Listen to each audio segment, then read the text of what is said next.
Hi, welcome to my channel. My name is Krista. So today I'm going to compare expensive makeup versus affordable makeup. I'll be doing a simple makeup tutorial as well. So if you want to see how the expensive makeup and affordable makeup performs and the difference between them, then please keep on watching. This side of my face, which is my right, will be the expensive one, and this side, which is my left, will be the affordable one. So let's start sa primer. I have here the Toofaced hangoverx for the expensive side and the Modelsprefer primer for the affordable side. I-shake ko lang. Parehas lang nakaka-brighten up ng face. So I'll start with the Toofaced one. May pump siya. This one smells like coconut. Then, sa affordable side naman is this Modelsprefer. Wala siyang amoy.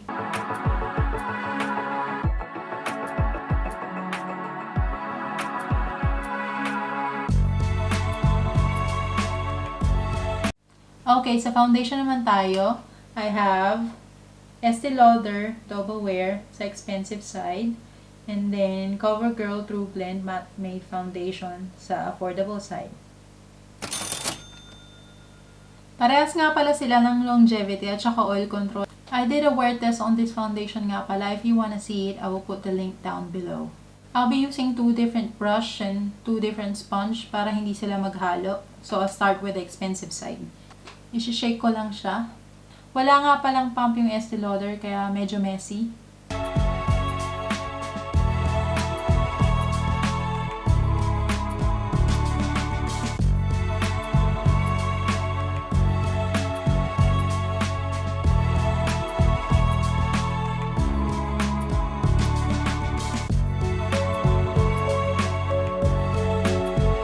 Okay, sa affordable side naman tayo. Meron nga palang pump yung Covergirl.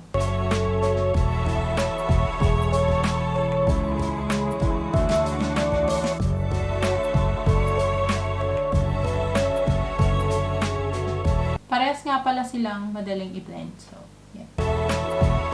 Parehas nga pala silang medium coverage, pero pwede mo silang i-build up para maging full coverage. Okay, sa concealer naman, I have here MAC Pro Longwear sa expensive side and Maybelline Age Rewind sa affordable side. Let's start sa expensive side, which is MAC. May pump nga pala siya. A little bit of this goes a long way, kaya konti lang yung pinump ko. Gagamitin ko na rin siya para i-highlight yung face ko. I'm in the shade NC20 nga pala sa concealer.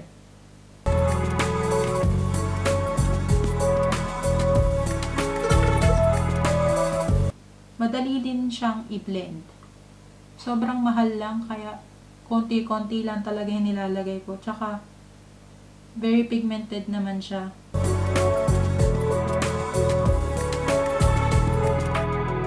As you can see, ang dali niyang i-blend. Tsaka high yung coverage niya.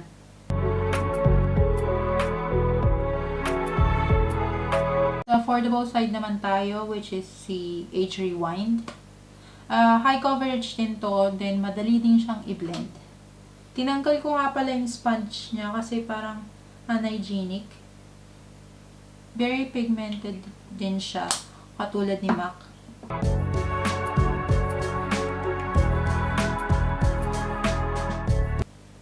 Okay, gagamitin ko na rin siya to highlight my face.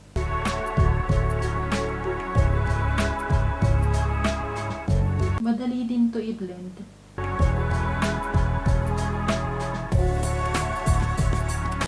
Ayan, as you can see, pareha sila ng coverage.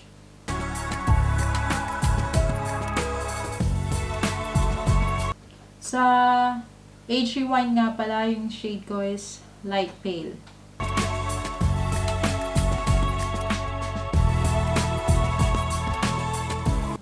Gagamitin ko rin pala both concealer para sa eye base ko.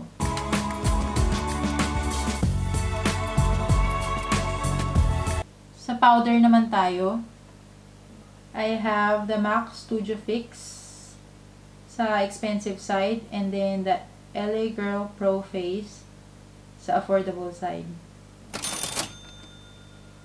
So, since wala akong loose powder, gagamitin ko na sila both para iset yung buong face ko. So, sa expensive side muna tayo, which is the MAC.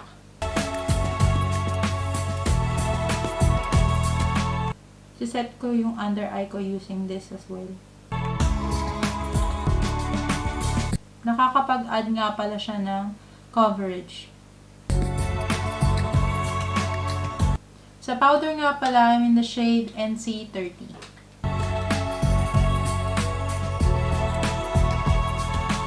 Sa affordable side naman tayo, I'll be using a different brush. Pang-siset ko na rin siya ng under eye.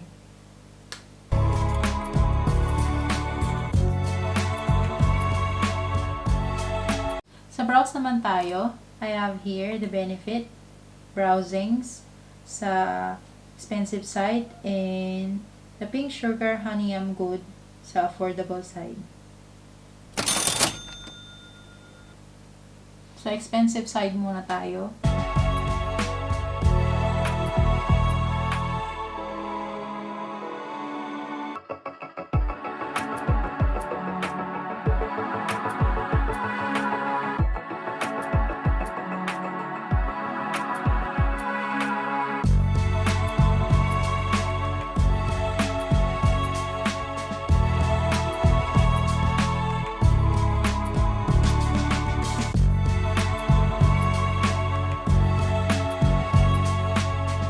Sa affordable side naman tayo, parehas nga pala silang medyo light yung color kesa sa buhok ko.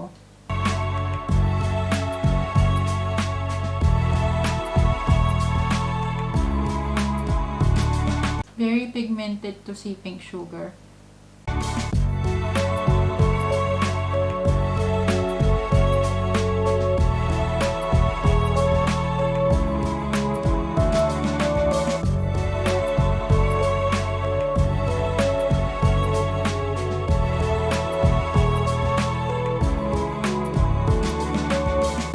Nga pala silang wax muna, then powder.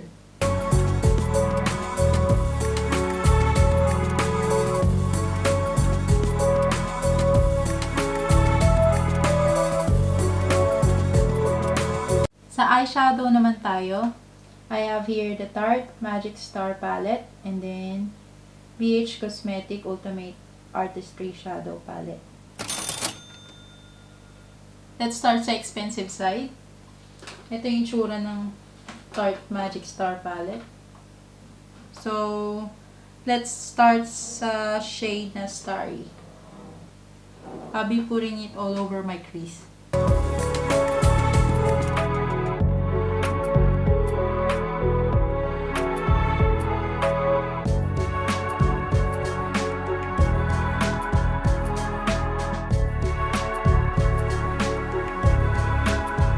Blend lang. Sa affordable side naman, which is the BH Cosmetics, I'll put this shade.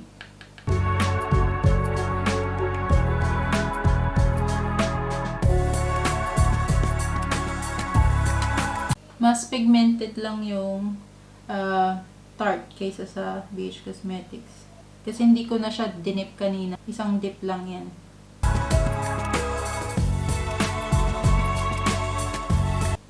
Pero parehas lang sila ng blendability. Sa outer V naman, I'll be using this shade, Fringe.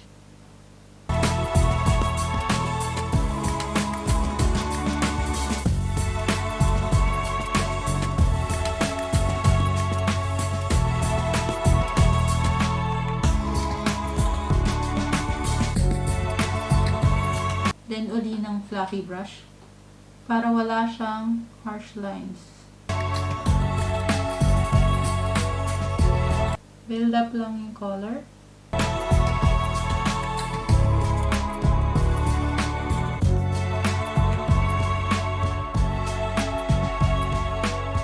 Sa affordable side naman, I'm going to use this shade.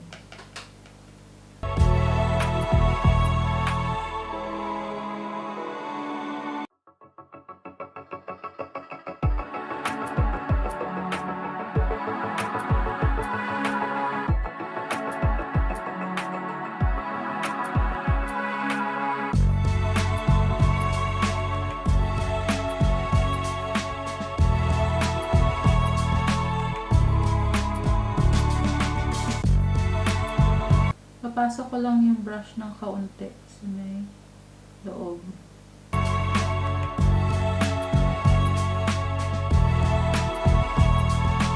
Sa expensive side, I'll be using the shade Gems.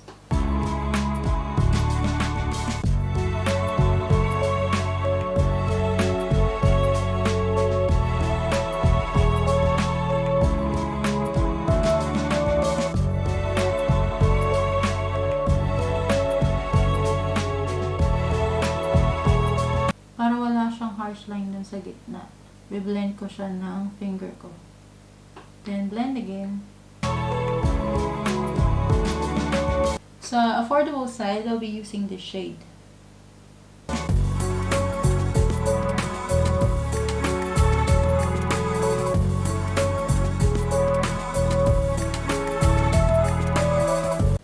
Mas matingkad lang ng konti yung kay Tarte kaysa dito kay BH. At saka parehas silang walang fallout.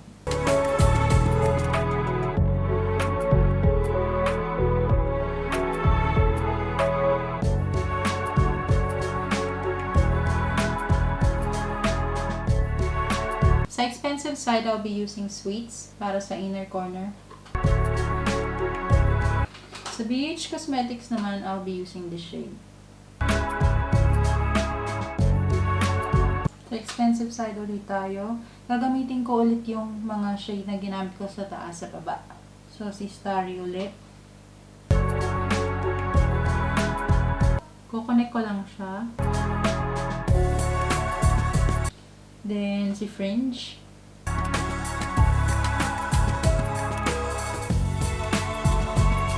Then, sa affordable side. Ganun ulit. Kung anong ginamit ko sa taas, hindi rin gagamitin ko sa baba.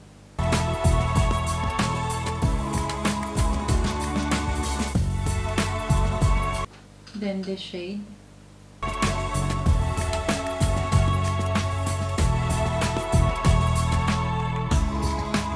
Okay, sa eyeliner naman, I'll be using Benefit Push-Up Liner. Mini lang siya. Then, BYS One Day Tattoo Eyeliner. Mag-start tayo sa expensive side. Honestly, medyo mahirap siya i-apply. I think pasanay ako sa pen. Tsaka medyo dry yung formula niya.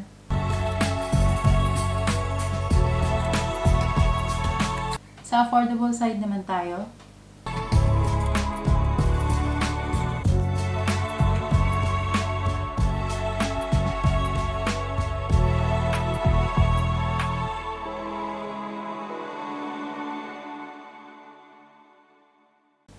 Mas madali siyang i-apply kaysa dito sa Benefit.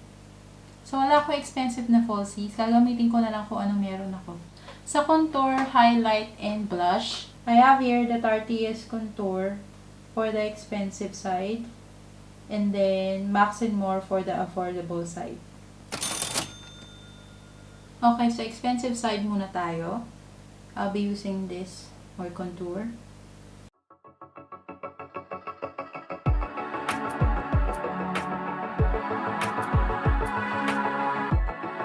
Super easy siya to blend.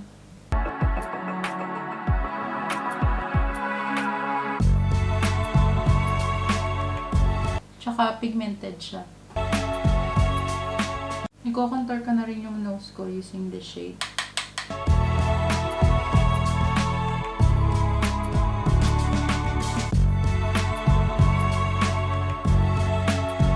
Okay, sa blush, gagamitin ko yung blush niya.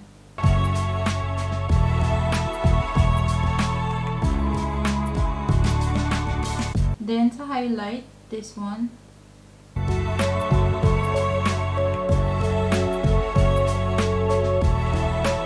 Gagamitin ko na rin siya to highlight my brow bone. And my cupid's bow. And also, sa nose. Sa affordable side naman, I'll be using this shade para sa contour.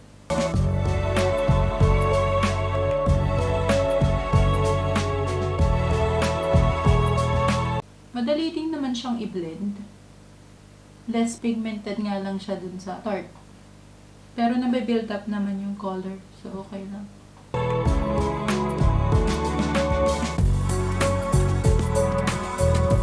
Then, I'll be using this shade para sa blush. Medyo pigmented siya. Then, gagamitin ko na rin yung shade na to sa contour sa nose ko.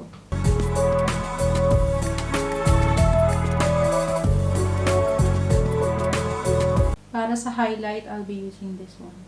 Lagyan na rin natin sa may nose. Medyo powdery siya. Tsaka subtle lang yung nabibigay niya.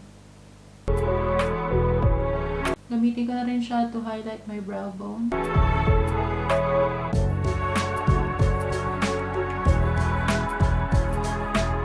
Sa my Cupid's bow. Para sa setting spray, I'll be using this. Si Mario Badescu sa expensive side. And then si e.l.f. sa affordable side. Let's start sa expensive side. Kay affordable side. Lastly, for the lips, I'll be using Tarte lip paint sa expensive side, then Maybelline Superstay Matte Ink sa affordable side. Sa expensive side.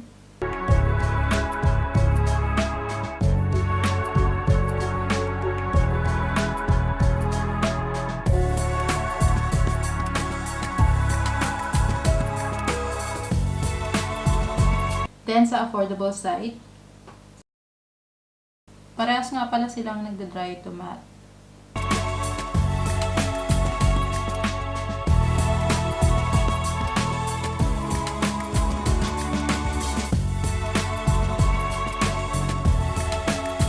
Medyo dark lang ng konti si Tarte kaysa kay Maybelline. Parehas silang madaling i-apply. Okay, sa mascara, nakalimutan ko siya. I'll be using Tarte's Lash Paint Mini and then Maybelline Lash Sensational. I'll be using this for the lower lash only kasi may falsies na ako. Sa affordable side, yung Maybelline. Parehas nga pala silang lengthening pero mas madaling i-apply si Tarte kaysa kay Maybelline. Okay, there you go. This is the finished look.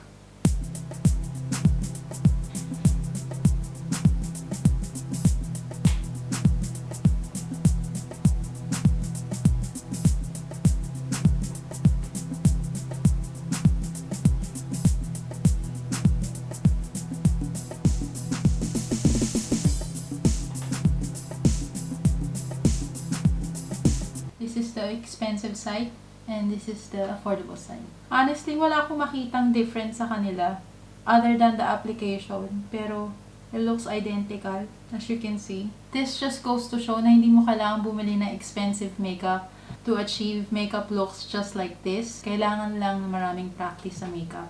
So that's it. Thank you for watching. Please don't forget to hit that subscribe button to help me out. See you in my next video. Bye!